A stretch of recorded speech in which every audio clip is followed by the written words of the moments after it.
Le nombre d'enfants victimes à Gaza approche les 4000. Un ministre israélien, la bombe nucléaire est une option.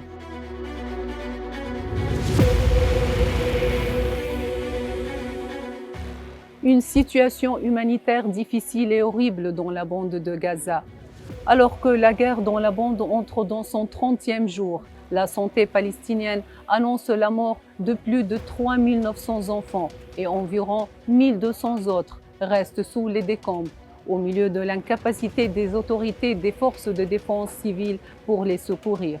L'escalade de la tragédie à Gaza n'a pas empêché l'occupation israélienne de poursuivre ses bombardements insensés sur la bande de Gaza et toutes ses zones, au point qu'il n'y avait plus d'endroit sûr où fuir les civils. Il n'existe pas de camps de réfugiés sûrs, pas même les couloirs de déplacement désignés par l'armée israélienne elle-même. Cela s'est manifesté par le ciblage des personnes déplacées dans la rue Salah Eddin et par la chute de dizaines de martyrs lors du bombardement du camp Al-Maghazi. Les bombardements israéliens, qui n'ont laissé ni pierre ni habitants à Gaza, ont jusqu'à présent abouti à la destruction d'environ 50% des bâtiments résidentiels de la bande, avec des attaques continues contre les hôpitaux, les écoles de réfugiés, les boulangeries et les marchés.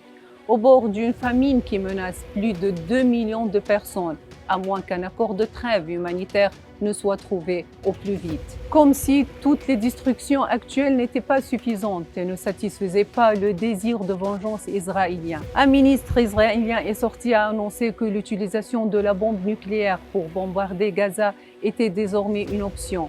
Mais Netanyahou a réagi en mettant fin à sa participation aux réunions gouvernementales et en considérant ses déclarations déconnectées de la réalité. Alors que de violents affrontements se poursuivent dans les régions du nord de Gaza, le Hamas a annoncé la mort de plus de 60 de ses prisonniers à cause des bombardements israéliens, coïncidant avec l'annonce par l'armée d'occupation de la mort de 4 de ses soldats, dont un commandant de compagnie. Les échos de la catastrophe de Gaza ont résonné dans un grand nombre de pays à travers le monde. Des marches massives ont eu lieu à Londres, à Washington et au Chili pour exiger la fin de la guerre contre Gaza, tandis qu'à Tel Aviv elle-même a été le théâtre de manifestations et d'affrontements avec la police, du siège du Premier ministre israélien Netanyahou exigeant la libération des détenus à Gaza.